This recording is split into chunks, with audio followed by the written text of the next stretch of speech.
죽음의 문턱에서 들려온 한마디. 아직 아니다. 돌아가라.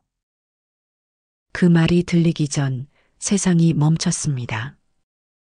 심장 소리가 사라지고 숨이 멎었고 모든 색이 사라졌어요. 그러나 이상하게도 그 정적 속에서 저는 살아있음을 느꼈습니다. 그때였습니다. 돌아가라는 그분의 음성이 제 안으로 파도처럼 밀려왔습니다. 저는 그때 처음으로 진짜 하나님의 음성을 들었습니다. 제 이름은 김영수고 올해 67살입니다. 지난 15년간 캄보디아에서 선교사로 살아왔습니다. 처음엔 고아원 아이들에게 밥을 먹이고 성경을 가르치는 평범한 사역이었어요. 그런데 어느 날부터 제 사역은 완전히 달라졌습니다. 보이스피싱 조직에 납치된 한국 청년들을 구출하는 일, 그 위험하고 외로운 싸움 속으로 하나님께서 저를 부르셨습니다. 처음엔 단순한 도움이었습니다. 그런데 한 청년이 제게 이렇게 말했어요. 선교사님, 제가 살아있으면 다시 복음을 전하겠습니다. 그 고백이 제 마음을 무너뜨렸습니다. 그날 밤 저는 깨달았습니다. 이 일은 제 선택이 아니라 하나님이 시작하신 일이었습니다. 사람들은 물었어요. 왜 그렇게까지 하느냐고, 위험하지 않느냐고.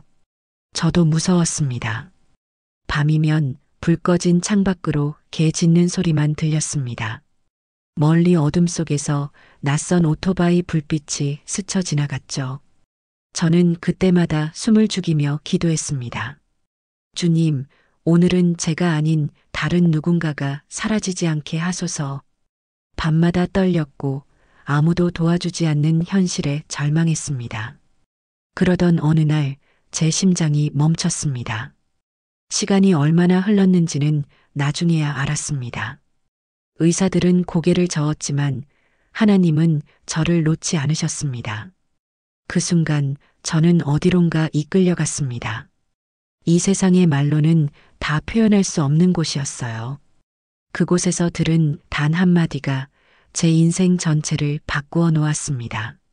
눈을 떴을 때 저는 병실에 누워 있었습니다. 창밖으로 빛이 쏟아지고 있었죠.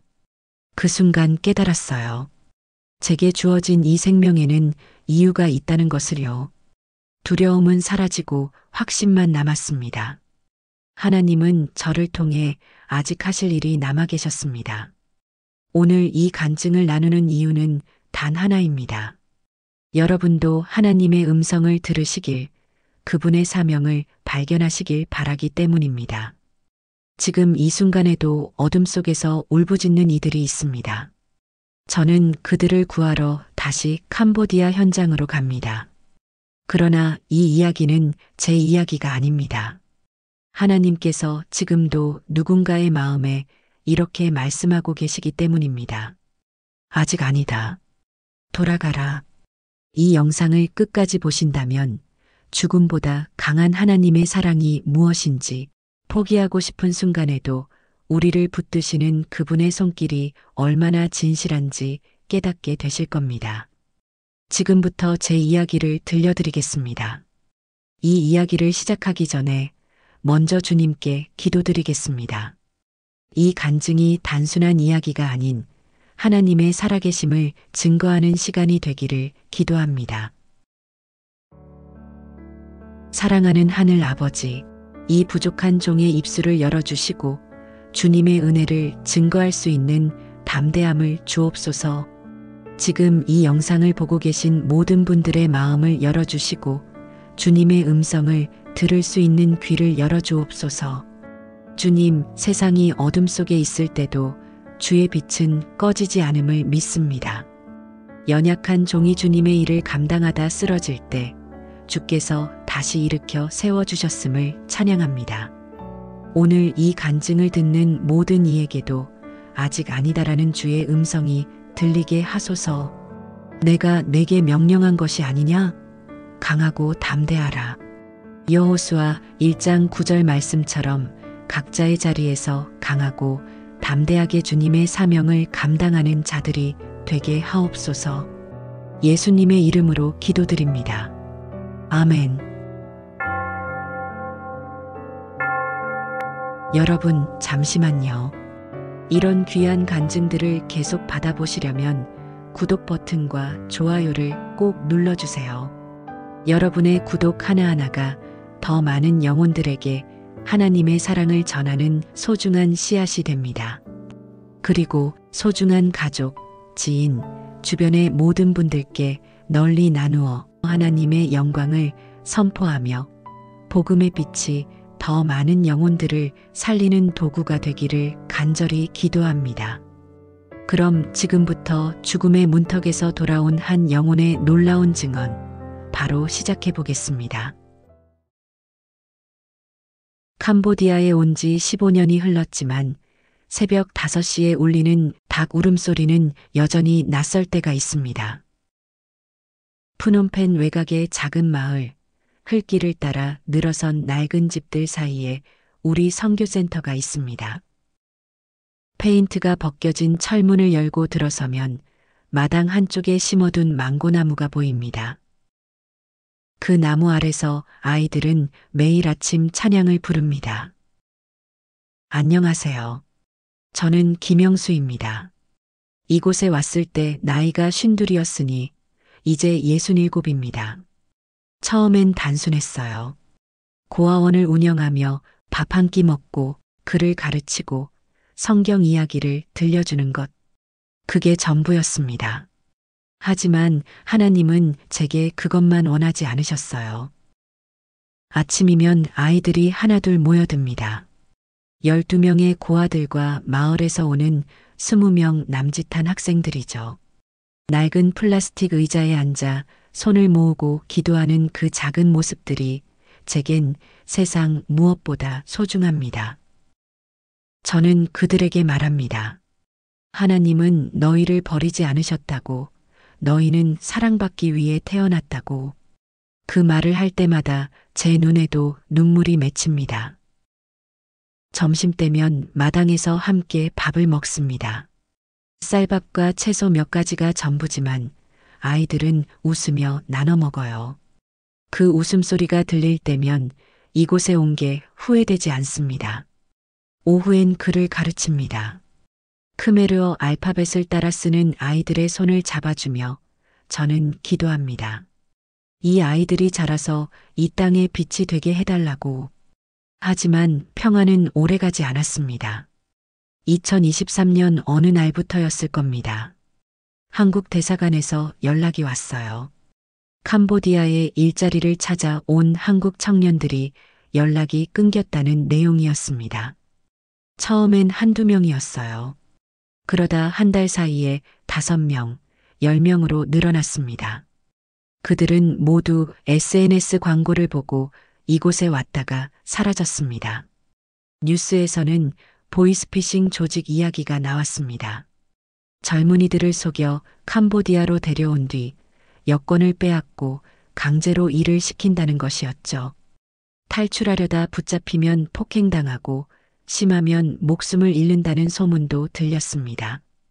저는 그 이야기를 들을 때마다 가슴이 무너졌어요. 같은 한국 사람들이, 그것도 제 자식뻘 되는 청년들이 이렇게 당하고 있다니. 어느 날 저녁 선교센터 문을 두드리는 소리가 들렸습니다. 문을 열자 땀에 젖은 청년 한 명이 서 있었어요.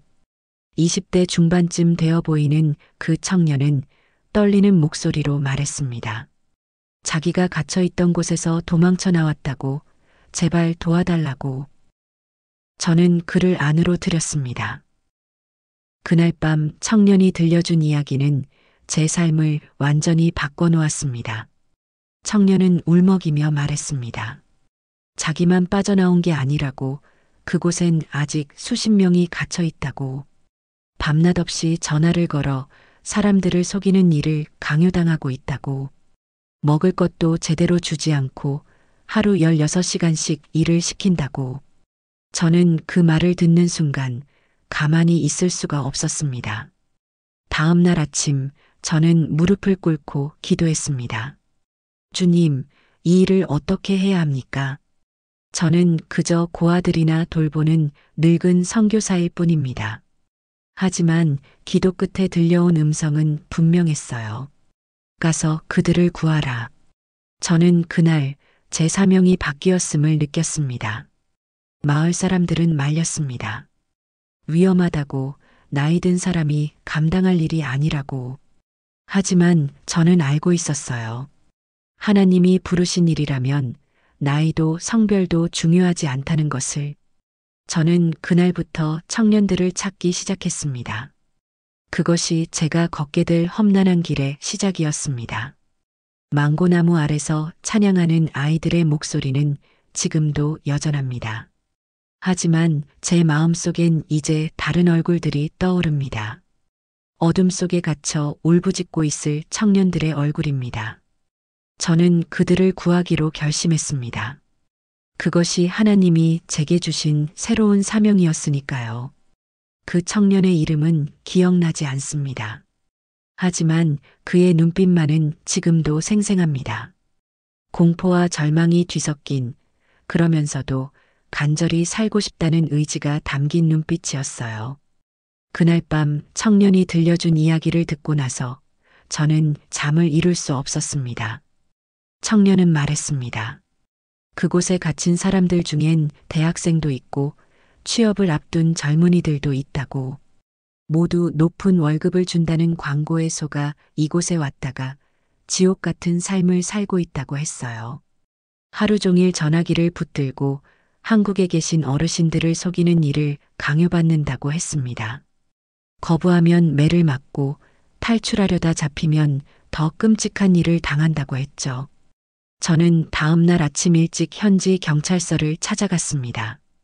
통역을 대동하고 가서 상황을 설명했어요. 하지만 경찰관의 반응은 시큰둥했습니다. 증거가 없다는 것, 위치를 정확히 알아야 한다는 것, 그리고 이런 조직은 위험하니 개인이 나서면 안 된다는 말만 되풀이했습니다. 저는 그 말을 들으며 무력감을 느꼈어요. 한국 대사관에도 연락했습니다. 담당자는 친절했지만 현실은 냉정했어요. 외교적 절차가 필요하다고, 시간이 걸린다고 했습니다. 하지만 그 시간 동안 청년들은 고통받고 있었습니다. 저는 기다릴 수가 없었어요. 며칠이 지나고 그 청년이 다시 선교센터를 찾아왔습니다. 이번엔 혼자가 아니었어요. 같은 처지의 청년 2명이 더 있었습니다. 그들은 모두 야윈 얼굴에 두려움이 가득했어요. 그중 한 명이 떨리는 목소리로 말했습니다. 자신의 동생이 아직 그곳에 갇혀 있다고, 오늘 밤 탈출을 시도할 거라고, 제발 도와달라고. 저는 망설였습니다. 60대 후반에 제가 무엇을 할 수 있을까요? 선교사로 평생을 살았지 구조 활동 같은 건 해본 적도 없었습니다. 무릎이 아파서 계단 오르기도 힘든 몸이었어요. 하지만 그 청년의 눈을 보는 순간 저는 알았습니다. 이것이 하나님이 제게 주신 길이라는 것을. 그날 밤 11시 저는 청년들과 함께 낡은 승합차에 올랐습니다. 푸놈펜 외곽의 허름한 건물들이 늘어선 골목길로 들어섰어요. 가로등도 없는 어둠 속에서 차는 천천히 움직였습니다. 제 심장은 미친 듯이 뛰었고 손은 땀으로 축축했어요. 두려웠습니다. 하지만 멈출 수가 없었습니다. 건물 앞에 도착했을 때 저는 기도했습니다. 주님, 이 연약한 종을 붙들어 주소서. 청년들은 건물 뒤편으로 돌아갔고 저는 차 안에서 기다렸습니다. 10분이 흘렀습니다. 20분이 흘렀습니다. 시간은 마치 멈춘 것처럼 느리게 흘렀어요. 그때였습니다. 어둠 속에서 비틀거리며 달려오는 그림자가 보였어요. 청년이었습니다. 그 뒤를 2~3명의 남자들이 쫓아왔습니다. 저는 차 문을 열고 소리쳤습니다. 빨리 타라고, 어서 오라고. 청년이 차에 올라타는 순간 저는 운전사에게 외쳤어요. 출발하라고. 차가 급하게 출발했고 뒤에서 욕설과 고함이 들렸습니다. 저는 뒤를 돌아보지 않았어요. 옆자리에 앉은 청년은 숨을 헐떡이며 울고 있었습니다. 살려줘요, 살려줘요. 그 말을 반복하며 저에게 매달렸어요. 저는 그의 손을 꽉 잡았습니다. 괜찮다고, 이제 안전하다고 말했습니다. 하지만 제 손도 떨리고 있었어요. 이게 정말 제가 할 일인가, 제가 이걸 감당할 수 있을까 하는 두려움이 밀려왔습니다. 그날 밤 선교센터로 돌아와서도 잠을 이루지 못했어요. 온몸이 떨렸고 가슴이 두근거렸습니다. 다음 날 아침 구조한 청년이 제게 말했습니다. 그곳엔 아직 10여 명이 넘는 사람들이 갇혀 있다고, 자기만 나와서 미안하다고, 그들도 구해줄 수 있냐고 물었어요. 저는 그 순간 깨달았습니다. 이것은 한 번으로 끝날 일이 아니라는 것을, 하나님은 제게 더 큰 사명을 주셨다는 것을. 그날부터 저는 구조 활동을 시작했습니다. 현지 NGO 단체와 연락을 취했고 같은 뜻을 가진 사람들을 만났습니다. 한국 언론에도 연락해서 이 실태를 알렸어요. 밤낮 없이 움직였습니다. 체력은 한계에 부딪혔지만 마음속엔 불이 타올랐습니다. 고아원 아이들은 물었습니다. 왜 요즘 자주 밖에 나가시냐고, 어디 편찮으신 거 아니냐고. 저는 아이들에게 말했어요.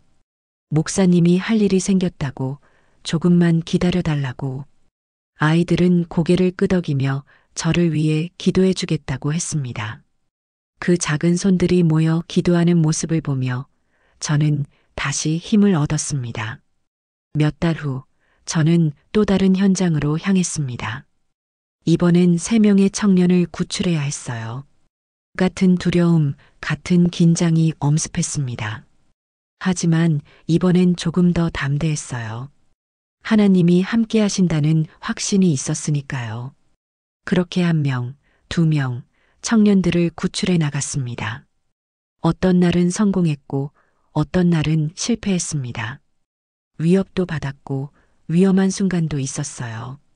하지만 저는 멈추지 않았습니다. 이것이 제가 이 땅에 남아있는 이유였으니까요. 하나님이 제게 맡기신 생명 구원의 사명이었으니까요. 구조 활동을 시작하고 몇 달이 지났습니다. 그동안 14명의 청년을 구출했어요. 하지만 그 과정은 결코 쉽지 않았습니다. 무엇보다 힘들었던 것은 사람들의 무관심이었습니다.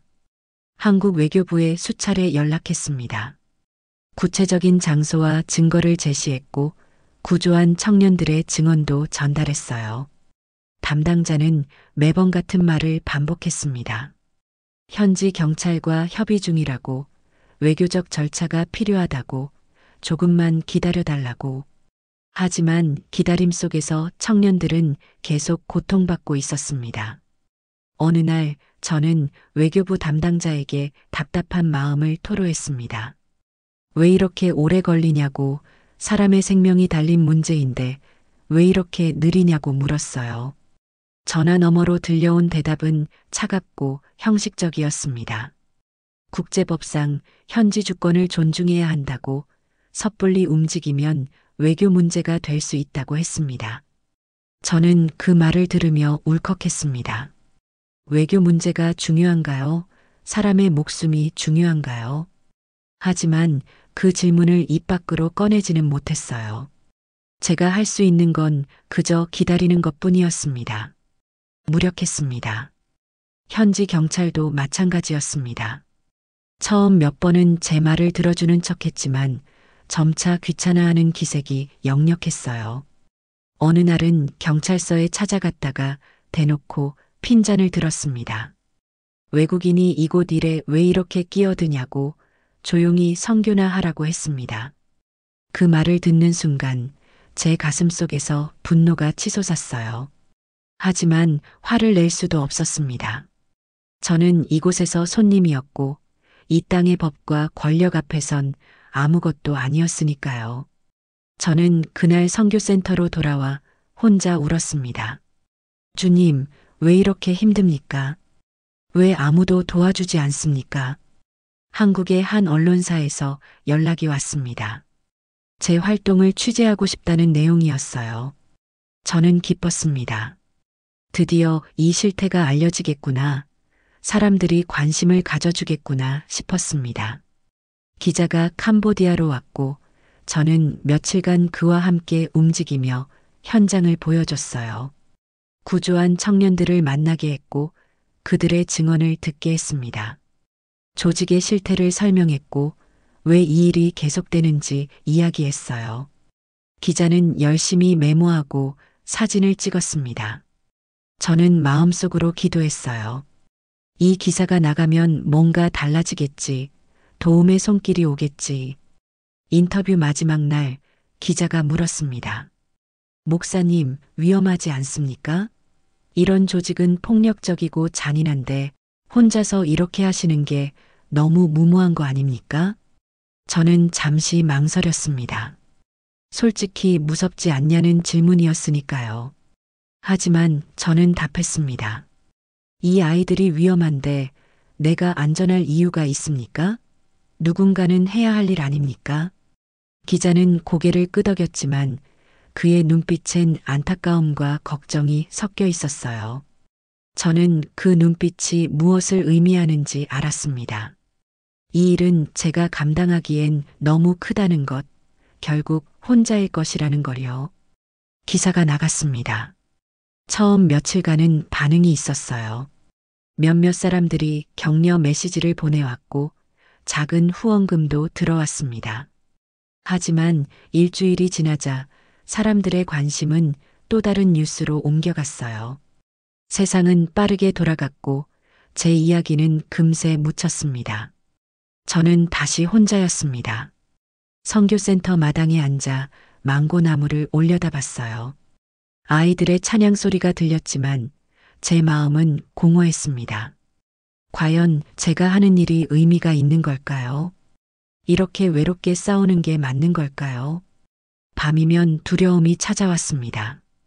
어둠 속에서 누군가 저를 지켜보는 것 같았어요.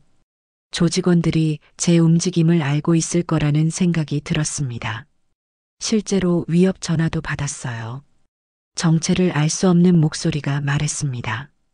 계속 이러다간 큰일 난다고, 조용히 지내라고. 저는 그 말을 들으며 떨었습니다. 하지만 멈출 수는 없었어요. 구조를 기다리는 청년들의 얼굴이 자꾸만 떠올랐으니까요. 그들의 절규가 제 귓가에 맴돌았으니까요. 어느 날 밤 저는 무릎을 꿇고 기도했습니다. 주님, 저는 너무 약합니다. 혼자서는 할 수 없습니다. 하지만 주님이 함께 하신다면 저는 계속 나아가겠습니다. 아무도 함께하지 않아도 세상이 외면해도 주님만 함께 하신다면 충분합니다. 기도를 마치고 고개를 들었을 때 창밖으로 별이 보였습니다. 캄보디아의 밤하늘은 늘 별이 많았어요. 그 별빛을 보며 저는 생각했습니다. 하나님은 저를 보고 계신다는 것을, 이 외로운 싸움을 아신다는 것을. 다음 날 아침 저는 다시 일어났습니다. 고아원 아이들에게 밥을 먹이고 찬양을 부르고 성경을 가르쳤어요. 그리고 오후가 되면 또다시 구조 활동을 위해 움직였습니다. 아무도 알아주지 않아도, 누구도 도와주지 않아도 저는 계속 나아갔습니다. 외로웠습니다. 하지만 그 외로움 속에서 저는 하나님을 더 깊이 만났습니다. 사람의 도움이 없을 때 비로소 주님만 의지하게 되었으니까요. 세상에 박수가 없을 때 오직 하나님의 인정만으로 살아가는 법을 배웠으니까요. 그렇게 저는 고독한 싸움을 이어갔습니다. 분노도 있었고 무력감도 있었습니다. 하지만 포기하지 않았어요. 이것이 하나님이 제게 주신 길이라는 확신이 있었으니까요. 그 확신 하나로 저는 오늘도 나아갑니다. 그의 우기가 왔습니다. 캄보디아의 우기는 유난히 길고 무거웠어요. 하늘은 매일 잿빛이었고 비는 쏟아지듯 내렸습니다. 흙길은 진흙탕으로 변했고 선교센터 지붕에선 빗물이 새어 들어왔어요. 아이들은 양철 대야로 빗물을 받으며 웃었지만 제 마음은 점점 무거워졌습니다. 그 무렵 함께 사역하던 동역자가 떠났습니다. 3년을 함께 일했던 현지인 목사님이었어요. 그분은 제게 말했습니다. 이 일은 너무 위험하다고, 자기 가족을 생각하면 더 이상 함께할 수 없다고. 저는 그분을 붙잡지 못했습니다. 이해했으니까요. 누구에게나 지켜야 할 것이 있으니까요. 그 후로 4명의 동역자가 더 떠났습니다. 어떤 이는 두려워서, 어떤 이는 지쳐서 떠났어요. 처음 구조 활동을 시작할 때 함께하겠다던 사람들이 하나둘 등을 돌렸습니다. 저는 그들을 원망할 수 없었어요. 이 길이 얼마나 외롭고 힘든지 아니까요. 한국에서 오던 후원금도 끊겼습니다. 몇 달째 연락이 없던 후원교회에서 편지가 왔어요. 내용은 간단했습니다. 교회 사정이 어려워졌다고, 더 이상 후원을 지속하기 힘들다고, 양해해달라고 했습니다. 편지를 읽으며 저는 한숨을 쉬었어요. 그동안 그 후원금으로 고아원을 운영하고 구조활동 비용도 충당했었습니다. 차량 유지비, 통역비, 때론 경찰에게 건네는 협조비까지. 이제 그 모든 것을 어떻게 감당해야 할지 막막했습니다. 제 개인 통장엔 거의 남은 게 없었어요. 어느 날 밤 저는 선교센터 마당에 홀로 앉아 있었습니다. 빗소리만 들렸어요. 아이들은 이미 잠들었고 마을도 조용했습니다. 저는 하늘을 올려다봤지만 별은 보이지 않았어요. 먹구름만 가득했습니다. 그때 문득 이런 생각이 들었습니다. 과연 이것이 하나님의 뜻이었을까? 혹시 제가 착각한 건 아닐까? 이 사명이라고 믿었던 것이 사실은 제 욕심이었던 건 아닐까? 주님께서 정말 제게 이 일을 맡기셨다면 왜 이렇게 모든 길이 막히는 걸까요? 저는 무릎을 꿇었습니다. 폭우가 쏟아지는 마당 한가운데서 고개를 숙였어요. 빗물이 얼굴을 적셨지만 상관없었습니다. 저는 울부짖듯 기도했습니다. 주님, 저는 더 이상 할 수 없습니다. 힘이 없습니다. 동역자도 없고 돈도 없고 방법도 없습니다. 혼자서는 이 일을 감당할 수 없습니다. 주님, 제가 잘못 들은 겁니까? 이 길이 제 길이 맞습니까? 대답해 주십시오. 침묵하지 마십시오. 하지만 하늘은 침묵했습니다. 빗소리만 들렸을 뿐 어떤 음성도 들리지 않았어요. 저는 그 침묵이 두려웠습니다. 혹시 하나님께서 저를 버리신 건 아닐까? 제가 교만했던 건 아닐까? 그런 생각들이 머릿속을 맴돌았습니다. 다음 날 아침 저는 일어나지 못했습니다. 몸이 천근만근 무거웠고 마음은 더 무거웠어요. 아이들이 문을 두드렸지만 대답할 힘조차 없었습니다. 그날 하루를 침대에 누워 보냈어요. 천장만 멍하니 바라보며 아무 생각도 하지 않으려 애썼습니다. 며칠이 그렇게 흘렀습니다. 고아원 일은 나이 많은 아이들이 대신 돌봤어요. 밥을 짓고 청소하고 어린아이들을 돌봤습니다. 저는 그저 방 안에 웅크리고 있었어요. 기도도 하지 않았습니다. 성경도 펼치지 않았습니다. 하나님과 대화하는 게 무서웠으니까요. 일주일쯤 지났을까요? 어느 날 아침 마당에서 아이들의 찬양 소리가 들렸습니다. 작고 떨리는 목소리들이 모여 노래를 불렀어요. 저는 그 소리를 들으며 천천히 창문으로 다가갔습니다. 아이들은 망고나무 아래 둘러앉아 찬양하고 있었어요. 비가 개고 햇살이 조금 비치는 아침이었습니다. 한 아이가 손을 들고 기도했어요. 하나님, 목사님이 아프세요. 목사님을 낫게 해주세요. 목사님이 힘들어 하세요. 힘을 주세요. 그 기도를 들으며 제 눈에서 눈물이 흘렀습니다. 저는 이 아이들 때문에 이곳에 왔었어요. 이 아이들에게 하나님의 사랑을 전하기 위해 왔었습니다. 그런데 지금 이 아이들이 저를 위해 기도하고 있었습니다. 저는 그날 밤 다시 기도했습니다. 이번엔 마당이 아니라 방 안에서 조용히 무릎을 꿇었어요. 주님, 제가 교만했습니다. 제 힘으로 할 수 있다고 생각했습니다. 하지만 이제 알았습니다. 저는 아무것도 아니라는 것을. 그때 성경 구절 하나가 떠올랐습니다. 수고하고 무거운 짐진 자들아, 다 내게로 오라. 마태복음 11장 28절 말씀이었어요. 저는 그 말씀을 수없이 설교했지만 그 의미를 이제야 진정으로 깨달았습니다. 주님은 제게 혼자 짐을 지라고 하지 않으셨어요. 함께 지자고 하셨습니다. 제 능력으로 이루라고 하지 않으셨어요.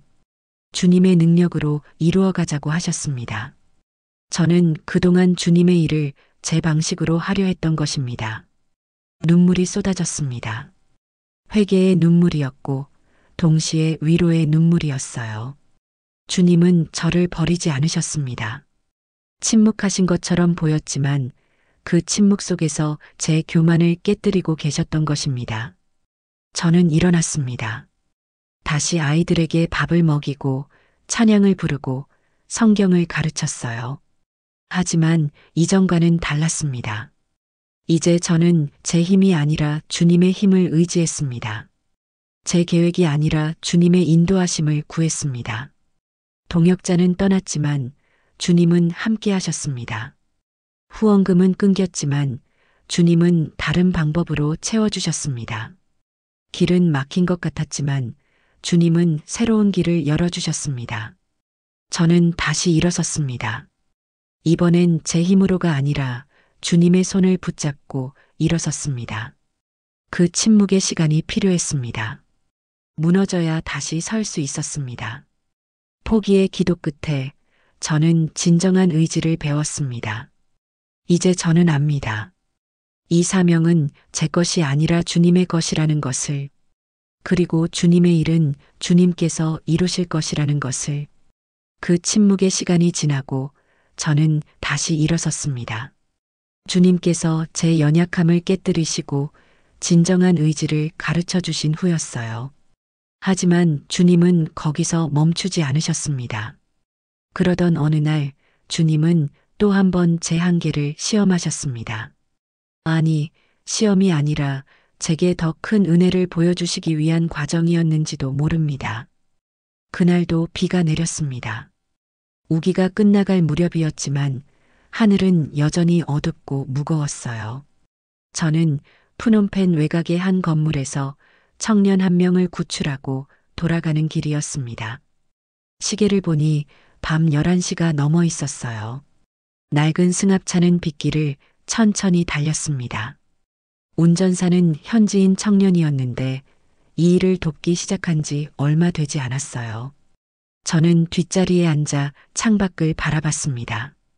가로등도 없는 어둠 속에서 빗줄기만 보였어요. 구조한 청년은 이미 안전한 곳으로 보냈습니다. 그의 안도하는 얼굴을 보며 저는 감사 기도를 드렸어요. 오늘도 주님께서 함께 하셨다고, 이 작은 생명을 지켜주셨다고. 피곤했지만 마음은 평안했습니다. 그런데 차가 갑자기 미끄러졌습니다. 빗길에 타이어가 헛돌더니 차체가 옆으로 기울기 시작했어요. 운전사가 핸들을 꺾었지만 소용없었습니다. 모든 것이 느린 영화처럼 진행되었어요. 차가 도로를 벗어나 옆으로 미끄러지고 그대로 전복되었습니다. 굉음이 들렸습니다. 유리 깨지는 소리, 금속이 부딪히는 소리, 그리고 제 비명소리. 세상이 뒤집혔어요. 천장이 바닥이 되고 바닥이 천장이 되었습니다. 몸이 이리저리 부딪히며 날카로운 통증이 온몸을 관통했습니다. 그리고 정적이 찾아왔습니다. 얼마나 시간이 지났을까요? 저는 뒤집힌 차 안에서 눈을 떴습니다. 머리에서 무언가 따뜻한 게 흘러내렸어요. 손으로 만져보니 피였습니다. 가슴이 답답했고 숨쉬기가 힘들었습니다. 운전사를 불러봤지만 대답이 없었어요. 비는 계속 내렸습니다. 깨진 창문으로 빗물이 차 안으로 들어왔어요. 저는 움직이려 했지만 몸이 말을 듣지 않았습니다. 다리가 어딘가에 끼어 있었고 팔도 제대로 움직일 수 없었어요. 공포가 밀려왔습니다. 주님, 도와주십시오. 제 입에서 기도가 흘러나왔습니다. 하지만 목소리는 작고 떨렸어요. 주변은 너무 조용했습니다. 사람의 인기척도 차 소리도 들리지 않았어요. 이 한밤중에 이 외진 길에서 누가 저를 발견할 수 있을까요? 시간이 흘렀습니다. 얼마나 지났는지 알 수 없었어요. 의식이 흐릿해졌습니다. 추웠습니다. 몸이 점점 차가워지는 게 느껴졌어요. 이상하게도 통증은 사라지고 있었습니다. 대신 깊은 피로가 밀려왔어요. 저는 그때 생각했습니다. 이렇게 죽는 건가? 이 낯선 땅에서 이렇게 홀로 죽는 건가? 고아원 아이들은 어떻게 되는 걸까? 아직 구하지 못한 청년들은 어떻게 되는 걸까? 제 사명은 여기서 끝나는 걸까? 눈물이 흘렀습니다.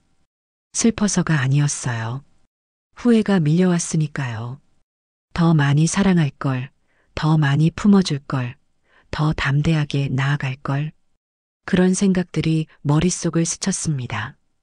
그때 멀리서 소리가 들렸습니다. 사람의 목소리 같았어요. 저는 힘을 짜내 소리쳤습니다. 여기요, 살려주세요.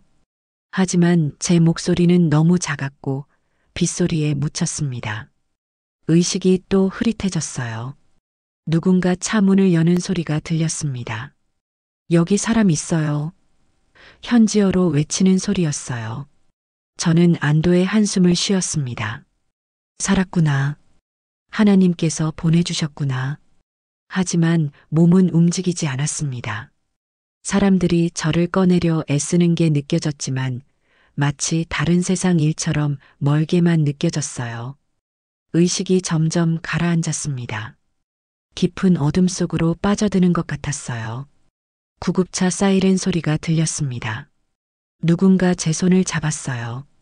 괜찮을 거라고, 버티라고 말하는 목소리가 들렸습니다. 저는 대답하고 싶었지만 입이 떨어지지 않았어요. 그저 그 손을 약하게 쥐는 것이 전부였습니다. 병원에 도착했습니다. 천장의 형광등이 빠르게 지나갔어요. 의사들이 뛰어다녔고 기계 소리가 요란했습니다. 누군가 제 이름을 불렀지만 대답할 수 없었어요. 눈꺼풀이 무거워졌습니다. 그리고 그 순간이 왔습니다. 가슴에 날카로운 통증이 왔습니다. 숨을 쉴 수 없었어요. 심장이 터질 것처럼 뛰다가 갑자기 멈췄습니다. 모든 소리가 사라졌어요. 의사들의 목소리도 기계 소리도 모든 것이 정적 속으로 잠겼습니다. 그 순간 모든 감각이 멎었습니다. 통증이 사라졌습니다. 무게가 사라졌습니다. 제 몸이 어디 있는지도 모르겠고 제가 어디에 있는지도 알 수 없었어요. 다만 한 가지는 분명했습니다. 저는 더 이상 살아있지 않다는 것. 고요했습니다. 평생 느껴본 적 없는 고요함이었어요. 두려워야 했지만 두렵지 않았습니다. 슬퍼야 했지만 슬프지 않았어요. 그저 평화로웠습니다. 깊고 완전한 평화였습니다. 저는 죽어가고 있었습니다. 아니, 이미 죽었는지도 모릅니다. 멀리서 의사들이 제 가슴을 누르는 게 느껴졌어요. 하지만 그것은 마치 다른 사람의 일 같았습니다. 저와는 상관없는 일 같았어요. 시간이 흘렀습니다. 얼마나 흘렀는지 알 수 없었어요. 그곳엔 시간이라는 개념이 없었습니다. 다만 고요와 평화만이 있었을 뿐입니다. 그리고 저는 깨달았습니다. 이것이 죽음이구나. 사람들이 두려워하는 그 죽음이 사실은 이렇게 평화로운 것이구나. 60년 넘게 살아온 인생이 이렇게 끝나는구나. 하지만 이것은 끝이 아니었습니다. 시작이었어요. 제가 전혀 예상하지 못했던, 상상조차 할 수 없었던 여정의 시작이었습니다. 그 여정에 대해서는 다음에 말씀드리겠습니다. 그것은 단순히 말로 설명할 수 있는 것이 아니니까요. 어둠이었습니다. 하지만 무서운 어둠이 아니었어요. 따뜻한 어둠이었습니다. 마치 어머니의 품속 같은 안전하고 평화로운 어둠이었어요. 저는 그 속에 떠 있었습니다. 몸도 없고 무게도 없었습니다. 다만 의식만이 있었어요. 시간이 얼마나 지났을까요? 그곳엔 시간이라는 개념이 없었습니다. 어제도 없고 내일도 없고 오직 지금만 있었어요. 영원히 지속되는 한순간 같았습니다. 그때 멀리서 빛이 보였습니다. 작은 점 같았던 빛이 점점 커졌어요.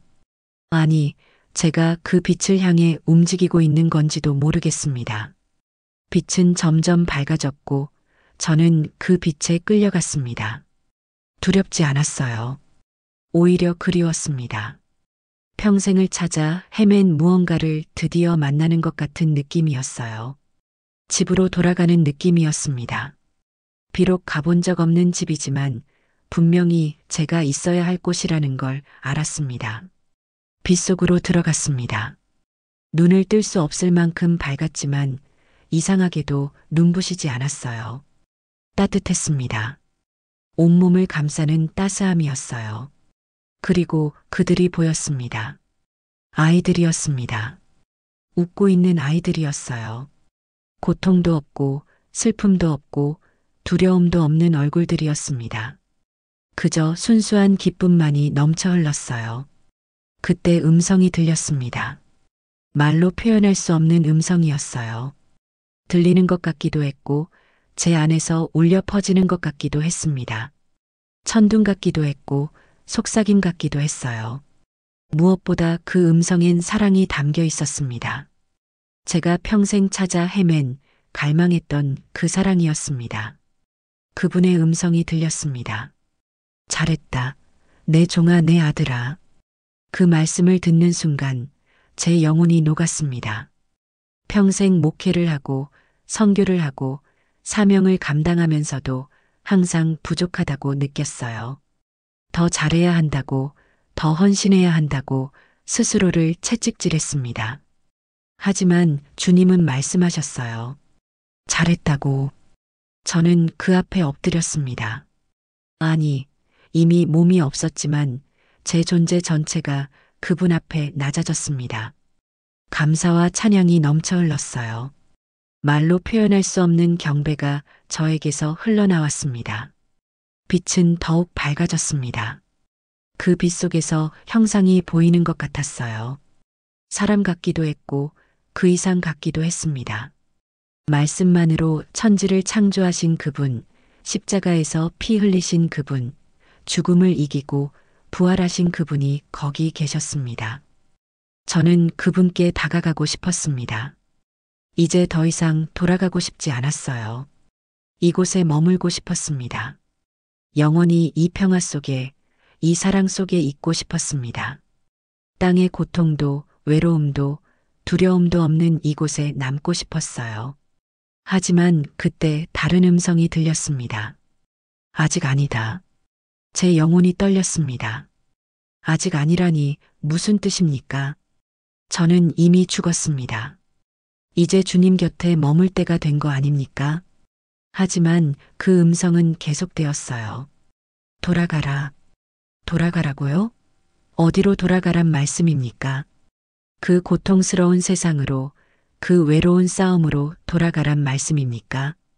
저는 저항하고 싶었습니다. 하지만 그분의 뜻 앞에서 제 의지는 무의미했어요. 그때 느껴졌습니다. 제 어깨 위에 놓인 손길이었어요. 크고 따뜻한 손이었습니다. 그 손길 하나로 모든 게 전달되었어요. 사랑, 위로, 격려, 그리고 사명. 아직 제가 해야 할 일이 남아있다는 것을. 너는 두려워 말라. 내가 너와 함께 함이라. 이사야서 41장 10절 말씀이었습니다. 제가 수없이 읽고 설교했던 말씀이었어요. 하지만 그 순간 들은 그 말씀은 달랐습니다. 단순한 글자가 아니었어요. 살아있는 약속이었습니다.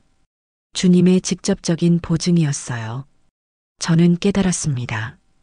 그동안 혼자라고 느꼈던 그 순간들에도 주님은 함께 하셨다는 것을, 외롭다고 울부짖던 그 밤들에도 주님은 곁에 계셨다는 것을, 제가 보지 못했을 뿐 주님은 단 한순간도 저를 떠나신 적이 없으셨습니다. 눈물이 쏟아졌습니다. 감사의 눈물이었고, 회개의 눈물이었고, 기쁨의 눈물이었어요. 주님, 제가 얼마나 어리석었습니까? 주님의 함께하심을 의심했습니다. 용서해 주십시오. 그분의 손이 저를 밀었습니다. 아니, 밀었다기보다는 보내셨다고 해야 맞을 것 같습니다. 부드럽지만 단호한 힘이었어요. 돌아가야 한다는 것, 아직 제 시간이 아니라는 것을 알았습니다. 빛이 멀어지기 시작했습니다. 저는 그 빛을 붙잡고 싶었지만 이미 멀어지고 있었어요. 아이들의 얼굴도 주님의 형상도 모든 것이 점점 흐릿해졌습니다. 다시 어둠 속으로 들어갔어요. 하지만 이번 어둠은 달랐습니다. 처음에 평화로운 어둠이 아니었어요. 무거웠습니다. 차가웠습니다. 통증이 돌아왔어요. 몸의 감각이 하나씩 돌아오기 시작했습니다. 멀리서 소리가 들렸습니다. 기계 소리, 사람들의 외침, 급한 발걸음. 현실의 소리들이었어요. 저는 그 소리를 향해 끌려갔습니다. 아니, 밀려났다고 해야 맞을 것 같습니다. 가슴에 강한 압박이 느껴졌습니다. 누군가 제 가슴을 누르고 있었어요. 숨을 쉬라고, 돌아오라고 외치는 목소리가 들렸습니다. 저는 저항하고 싶었어요. 조금만 더 그곳에 있고 싶었습니다. 하지만 제 의지와 상관없이 몸은 반응했습니다. 심장이 뛰기 시작했어요. 약하지만 분명한 박동이었습니다. 그리고 숨이 들어왔습니다. 공기가 폐를 채웠어요. 통증이 밀려왔습니다. 생생한 살아있다는 증거의 통증이었습니다. 눈을 떴습니다. 흐릿했지만 천장에 형광등이 보였어요. 하얀 옷을 입은 사람들이 보였습니다. 그들은 안도의 표정을 지었어요. 누군가 말했습니다. 돌아왔다고, 기적이라고. 저는 입술을 움직였습니다. 말하고 싶었어요. 제가 본 것을, 들은 것을, 느낀 것을 말하고 싶었습니다. 하지만 목소리가 나오지 않았어요. 너무 약했습니다. 의사가 제 손을 잡았습니다. 괜찮다고, 살았다고, 쉬라고 말했어요. 저는 고개를 끄덕였습니다. 눈물이 흘렀어요. 감사의 눈물이었습니다. 살아 돌아왔다는 것에 대한, 그리고 다시 사명을 감당할 수 있게 되었다는 것에 대한 감사였습니다. 나중에 들었습니다. 제 심장이 8분간 멈췄었다고 해요. 의학적으로는 불가능한 시간이라고 했습니다. 뇌 손상이 오고 회복이 어려운 시간이라고. 하지만 저는 아무 후유증 없이 깨어났습니다. 의사들은 기적이라고 했어요. 하지만 저는 압니다. 이것은 우연이 아니라는 것을, 주님께서 저를 다시 보내신 것이라는 것을. 아직 아니다. 돌아가라는 그 말씀대로 저에겐 아직 해야 할 일이 남아 있었던 것입니다. 그 8분은 침묵이었지만 동시에 가장 큰 음성이었습니다. 죽음의 문턱에서 들은 하나님의 말씀은 제 인생 전체를 바꿔놓았습니다. 이제 저는 압니다. 두려워할 것이 없다는 것을. 주님이 함께 하시니까요. 눈을 떴을 때 처음 본 것은 천장이었습니다. 하얀 천장에 형광등이 켜져 있었어요. 너무 밝았지만 그 빛은 제가 본 그 빛과는 달랐습니다. 차갑고 인공적인 빛이었어요. 저는 다시 세상으로 돌아왔다는 것을 알았습니다. 몸이 무거웠습니다. 마치 천근만 근 짐을 짊어진 것 같았어요. 숨을 쉬는 것조차 힘겨웠습니다. 온몸이 쑤시고 아팠어요. 하지만 그 통증이 감사했습니다. 살아있다는 증거였으니까요. 고개를 돌리자 의사가 보였습니다. 젊은 현지인 의사였는데 그의 얼굴엔 놀라움이 가득했어요. 그는 제게 말했습니다. 기적이라고, 의학적으로 설명할 수 없는 일이라고. 심장이 그렇게 오래 멈췄다가 다시 뛰는 경우는 거의 없다고 했습니다. 저는 입술을 움직였습니다. 말하고 싶었어요. 제가 어디에 있었는지, 누구를 만났는지, 무엇을 들었는지 말하고 싶었습니다. 하지만 목소리가 나오지 않았어요. 목이 너무 건조하고 아팠습니다. 의사가 물을 주었습니다. 몇 모금 마시자 조금 나아졌어요. 저는 작은 목소리로 물었습니다. 얼마나 지났냐고, 지금이 언제냐고. 의사는 대답했습니다. 사고가 난 지 이틀이 지났다고, 그동안 의식이 없었다고 했어요. 이틀.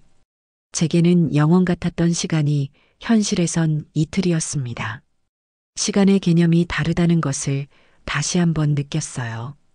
그곳에선 시간이 의미가 없었지만 이곳에선 모든 것이 시간으로 재어졌습니다. 병실 문이 열렸습니다. 고아원 아이들 중 나이가 많은 2명이 들어왔어요. 그들은 제 얼굴을 보자마자 울음을 터뜨렸습니다. 목사님이 죽는 줄 알았다고, 너무 무서웠다고 말했어요. 저는 그들의 손을 잡았습니다. 괜찮다고, 하나님께서 다시 보내주셨다고 말했습니다. 아이들은 밤낮으로 기도했다고 했습니다. 밥도 제대로 먹지 않고 기도했다고 했어요. 저는 그 말을 들으며 눈물이 났습니다. 제가 그들을 돌본 것이 아니라 그들이 저를 지켜준 것이었습니다. 며칠이 지나자 몸이 회복되기 시작했습니다. 의사들은 놀라워했어요. 회복 속도가 비정상적으로 빠르다고, 보통 사람 같으면 몇 주는 걸렸을 거라고 했습니다. 저는 알고 있었습니다. 이것이 단순한 의학적 회복이 아니라는 것을. 주님께서 저를 다시 보내셨고 할 일을 주셨으니 몸도 그에 맞춰 회복되고 있는 것이었습니다. 창가에 앉아 밖을 바라볼 수 있게 되었을 때, 그때 깨달았습니다. 죽음은 제 사역의 끝이 아니었다는 것을, 오히려 시작이었다는 것을. 그동안 저는 두려움과 회의 속에서 사역했습니다. 제 힘으로 뭔가를 이루려 했어요. 하지만 이제는 달랐습니다. 저는 죽음 너머를 보았습니다. 그곳에서 주님을 만났고 그분의 음성을 들었어요. 아직 아니다. 돌아가라는 그 말씀이 제게 새로운 확신을 주었습니다. 저는 혼자가 아니라는 것, 주님께서 함께 하신다는 것을 이제 의심하지 않습니다. 어느 날 밤 저는 병실에서 무릎을 꿇었습니다. 몸은 아직 완전히 회복되지 않았지만 기도해야 했어요. 하나님께 서약해야 했습니다. 주님, 제게 다시 생명을 주셨습니다. 이 생명은 이제 온전히 주님의 것입니다. 제 뜻대로가 아니라 주님의 뜻대로 살겠습니다. 두려워하지 않겠습니다. 주님께서 함께 하시니까요. 이 몸이 다하는 날까지 주님께서 맡기신 사명을 감당하겠습니다. 기도를 마치고 일어섰을 때 제 마음은 평안했습니다. 앞으로 어떤 일이 닥칠지 몰랐어요. 여전히 위험할 것이고 외로울 것이고 힘들 것입니다. 하지만 이제 저는 압니다. 그 모든 것 속에서도 주님께서 함께 하신다는 것을. 선교센터로 돌아가는 날 아이들이 마당에 줄지어 서서 기다리고 있었습니다. 제가 차에서 내리자 환호성이 터졌어요. 아이들이 달려와 저를 껴안았습니다. 망고나무 아래서 함께 찬양을 불렀어요. 저는 그 자리에 무릎을 꿇고 감사 기도를 드렸습니다. 다음 날부터 저는 다시 구조 활동을 재개했습니다. 사람들은 말렸지만 저는 알고 있었습니다. 쉴 시간이 없다는 것을. 그곳에서, 빗속에서 주님은 제게 말씀하셨습니다. 아직 아니다. 돌아가라. 아직 제가 할 일이 남았다는 뜻이었어요. 이번에는 두려움이 없었습니다. 죽음을 봤으니 더 이상 두려울 것이 없었어요. 주님의 음성을 들었으니 더 이상 외롭지 않았습니다. 주님의 손길을 느꼈으니 더 이상 혼자가 아니었어요. 어느 날 저녁 또 한 명의 청년을 구출했습니다. 그 청년은 제 손을 잡고 울었어요. 살려줘서 고맙다고 은인이라고 말했습니다. 하지만 저는 알고 있었어요. 제가 구한 게 아니라는 것을, 주님께서 제 손을 빌려 그를 구하신 것이라는 걸요. 밤하늘을 올려다봤습니다. 별들이 총총히 빛났어요. 그 별 너머에 주님께서 저를 지켜보고 계시다는 것을 알았습니다. 저는 미소 지었습니다. 두렵지 않았어요. 이제 저는 압니다. 죽음도 삶도 모든 것이 주님의 손 안에 있다는 것을. 저는 다시 숨을 쉬고 있습니다.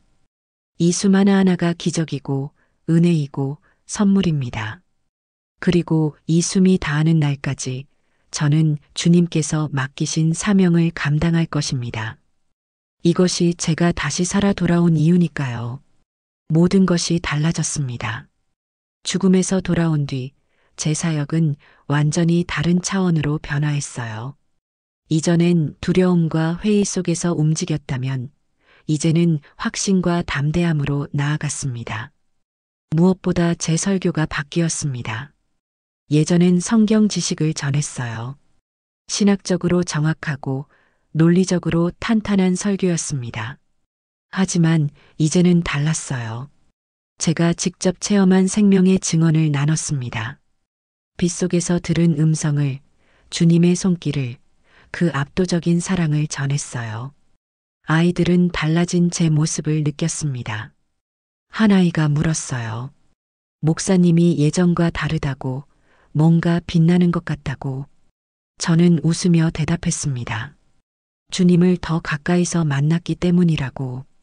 그 아이는 고개를 끄덕이며 자기도 그런 주님을 만나고 싶다고 했어요. 구조 활동도 계속되었습니다. 혼자였지만 이전보다 더 지혜롭게 움직였어요. 현지 NGO 단체와 연락을 더 긴밀히 했고 경찰과의 협력도 조금씩 나아졌습니다. 정보를 공유하고 필요할 때 도움을 요청했어요. 한국 대사관도 점차 관심을 갖기 시작했습니다. 제 활동이 알려지면서 피해자 보호와 송환에 협조해 주었어요. 예전처럼 혼자 모든 것을 감당할 필요가 없어졌습니다. 작지만 의미 있는 변화들이었어요. 구조된 청년들은 모두 한국으로 돌아갔습니다. 공항에서 떠나보낼 때마다 저는 복잡한 감정을 느꼈어요. 안도감과 동시에 아쉬움이 있었습니다. 그들이 새로운 삶을 살기를 바라면서도 그들의 고통을 잊지 않았으면 했어요. 어떤 청년은 떠나기 전 제 손을 꽉 잡았습니다. 평생 잊지 않겠다고, 새 삶을 살겠다고 약속했어요. 저는 그에게 말했습니다. 하나님께 감사하라고, 그분께서 너를 구원하셨다고. 청년은 눈물을 흘리며 고개를 끄덕였습니다. 한국으로 돌아간 청년들 중 몇몇은 연락을 해왔습니다. 잘 지낸다고, 직장을 구했다고, 가족과 재회했다고. 어떤 청년은 작은 후원금을 보내오기도 했어요. 저는 그 돈으로 고아원 아이들을 위해 책을 샀습니다. 그의 말, 제 이야기가 현지 신문에 작게 실렸습니다. 한 기자가 관심을 갖고 취재를 했던 것이에요. 기사는 크지 않았지만 그 덕분에 몇몇 사람들이 이 문제에 관심을 갖게 되었습니다. 어느 날 현지 한인 교회 목사님이 선교센터를 찾아왔습니다. 기사를 보고 오셨다고 했어요. 저와 이야기를 나누며 함께 기도해 주셨습니다. 떠나시며 말씀하셨어요. 기도로 함께 하겠다고, 필요한 것이 있으면 연락하라고. 작은 후원들이 들어오기 시작했습니다. 큰 돈은 아니었지만 고아원 운영에 큰 도움이 되었어요. 쌀을 살 수 있었고 아이들에게 새 옷을 입힐 수 있었습니다. 저는 매번 감사 기도를 드렸어요. 하지만 가장 큰 변화는 제 내면에서 일어났습니다. 예전엔 사명이 짐처럼 느껴질 때가 있었어요. 무겁고 힘들고 때론 도망치고 싶었습니다. 하지만 이제는 달랐어요. 사명이 기쁨이 되었습니다. 힘들어도 감사했고 위험해도 평안했어요. 어느 주일 저는 고아원 아이들 앞에서 설교했습니다. 제 간증을 나눴어요. 죽음의 문턱에서 들은 그 음성을 아직 아니다. 돌아가라는 그 말씀을 전했습니다. 아이들은 숨죽이며 들었어요. 설교를 마치고 제단 기도를 했을 때 놀라운 일이 일어났습니다. 아이들 중 6명이 앞으로 나왔어요. 울면서 기도하고 예수님을 영접하겠다고 고백했습니다. 저는 그 모습을 보며 눈물을 흘렸어요. 이것이 진짜 부흥이구나 생각했습니다. 구조 활동의 성과도 조금씩 나타났습니다. 혼자 일했지만 주님께서 도우셨어요.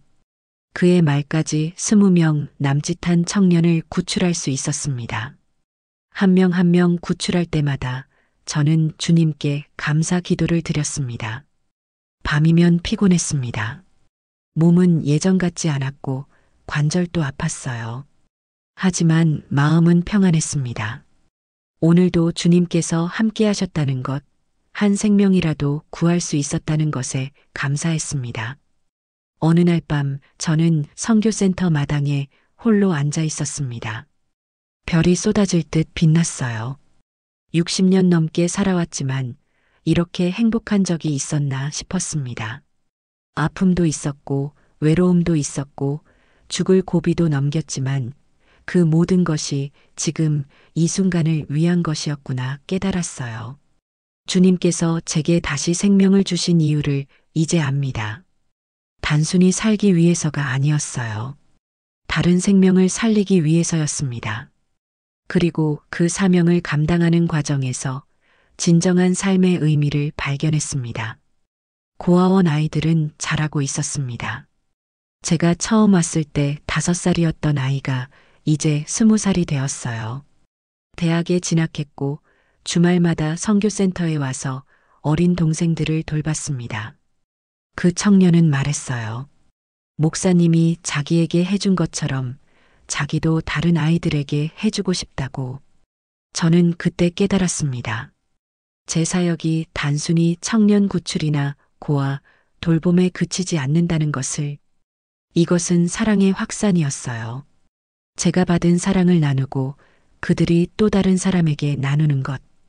이것이 진정한 복음의 확산이었습니다. 어느 날 저녁 저는 망고나무 아래 서서 기도했습니다.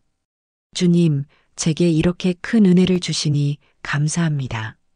죽음에서 생명으로 부르시고 절망에서 희망으로 이끄시니 감사합니다. 이 작은 종을 계속 쓰임받게 하소서. 바람이 불었습니다. 망고나무 잎이 흔들렸어요. 저는 눈을 감았습니다. 주님의 임재가 느껴졌어요. 평안했습니다. 이 길이 맞다는 확신이 들었습니다. 불타는 사명. 그것은 제 안에서 꺼지지 않는 불꽃입니다. 나이가 들어도 몸이 약해져도 이 불꽃만은 꺼지지 않을 것입니다. 주님께서 지펴주신 불이니까요. 그리고 이 불로 저는 어둠 속에서 길을 잃은 영혼들을 찾아갈 것입니다. 제 숨이 다하는 날까지. 혼자 일하는 것이 외롭지 않냐고 묻는다면 외롭다고 대답할 것입니다. 하지만 동시에 외롭지 않다고도 말할 거예요. 육체적으로는 혼자지만 영적으로는 주님께서 항상 함께 하시니까요. 그 동행이면 충분합니다. 저는 계속 나아갑니다. 천천히 하지만 멈추지 않고, 약하지만 포기하지 않고, 혼자지만 외롭지 않게 주님의 은혜 안에서 불타는 사명을 품고 오늘도 한 걸음씩 나아갑니다. 어느 날 한국에서 전화가 왔습니다.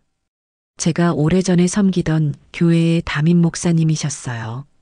안부를 묻고 사역 이야기를 나누다가 조심스럽게 제안을 하셨습니다.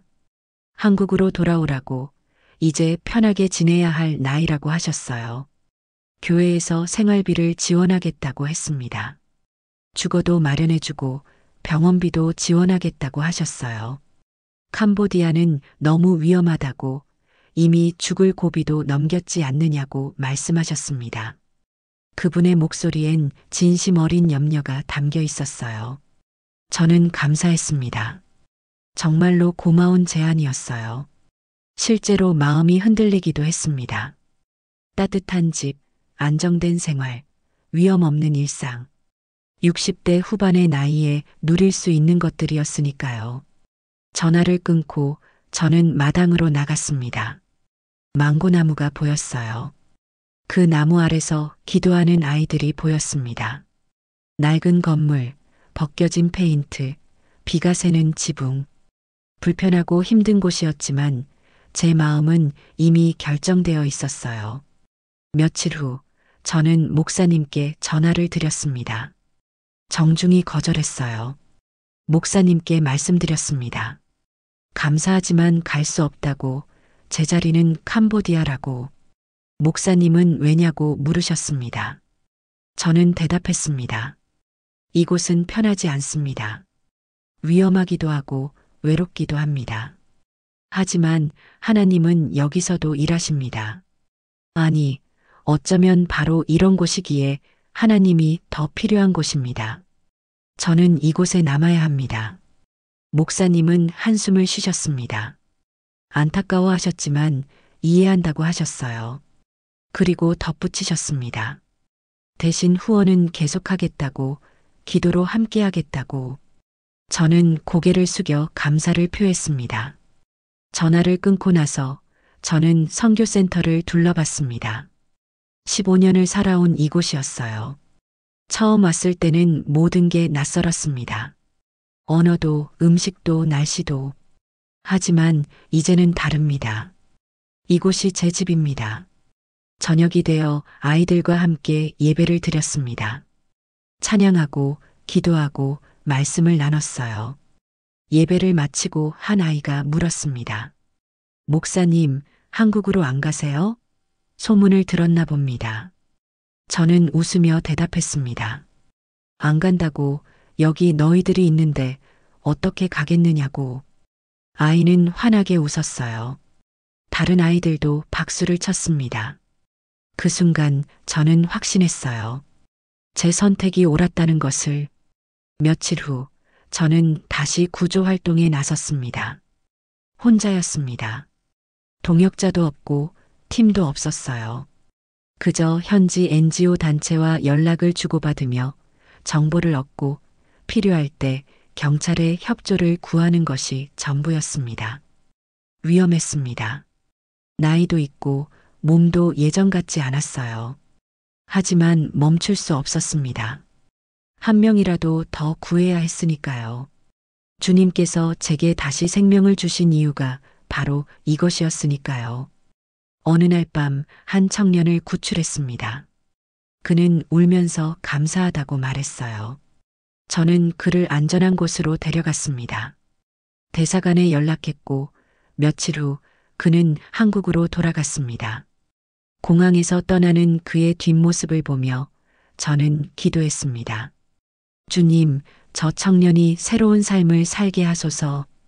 구조된 청년들은 모두 한국으로 돌아갔습니다. 연락이 오기도 했어요. 잘 지낸다고, 감사하다고, 기도하고 있다고. 어떤 청년은 작은 후원금을 보내오기도 했습니다. 저는 그 돈으로 고아원 아이들을 위해 책을 샀어요. 혼자 일하는 것은 외로웠습니다. 하지만 정말로 혼자는 아니었어요. 주님께서 함께 하셨으니까요. 밤마다 기도하며 주님께 의지했습니다. 두려울 때마다 죽음의 문턱에서 들었던 그 음성을 떠올렸어요. 아직 아니다, 돌아가라. 한국의 그 목사님께서 가끔 전화를 주셨습니다. 안부를 묻고 필요한 것이 있냐고 물으셨어요. 어느 날은 이렇게 말씀하셨습니다. 처음엔 이해가 안 됐습니다. 왜 편한 길을 버리고 힘든 길을 가시는지. 하지만 이제 조금 알 것 같습니다. 하나님께서 목사님을 거기 두신 이유를요. 저는 웃으며 대답했습니다. 저도 처음엔 몰랐다고, 하지만 이제는 안다고. 이것이 제 자리라는 것을, 주님께서 제게 맡기신 사명이라는 것을. 밤이면 저는 마당에 앉아 별을 봅니다. 고요한 시간이에요.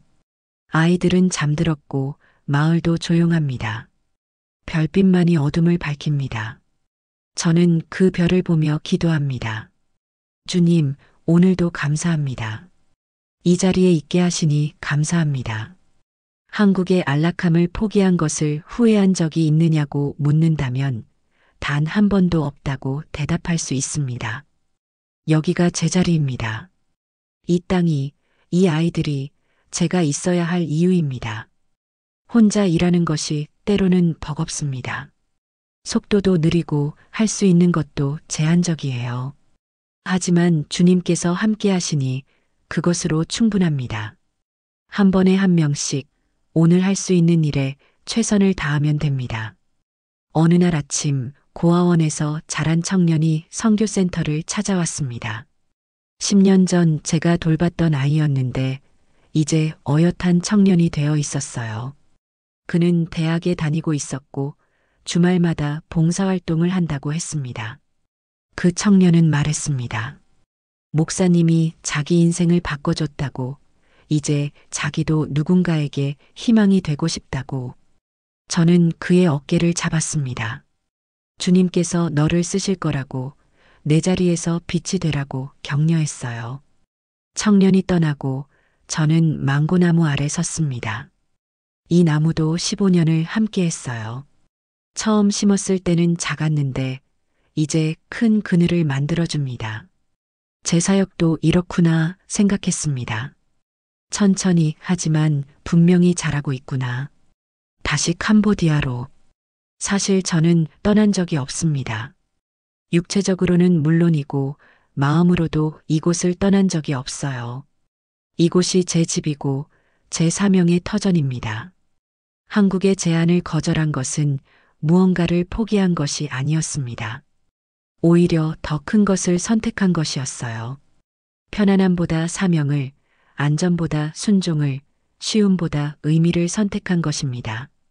저는 이곳에서 제 숨이 다하는 날까지 이 일을 계속할 것입니다. 혼자지만 외롭지 않게, 느리지만 멈추지 않게, 약하지만 포기하지 않게 주님의 은혜 안에서 나아갈 것입니다. 해가 집니다. 푸놈펜의 하늘이 붉게 물듭니다. 아름답습니다. 저는 그 하늘을 보며 미소 짓습니다. 주님, 내일도 이 자리에서 주님을 섬기겠습니다. 제가 설 수 있는 힘을 주소서, 제가 사랑할 수 있는 마음을 주소서.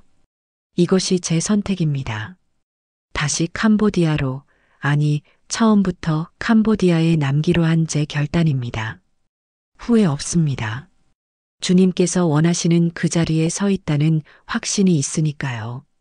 올해 들어 한국에서 연락이 많아졌습니다. 캄보디아 청년 납치 사건이 한국 사회에서 큰 이슈가 되었다는 소식을 들었어요. 뉴스에서 다루고 사람들이 관심을 갖기 시작했다고 합니다. 늦었지만 그래도 다행이라는 생각이 들었습니다. 전화를 주신 분들은 물었습니다. 아직도 그곳에 계시냐고, 여전히 그 일을 하시냐고. 저는 대답했어요. 네, 여전히 여기 있습니다. 15년 전이나 지금이나 제 자리는 변하지 않았습니다. 상황은 조금씩 나아지고 있습니다.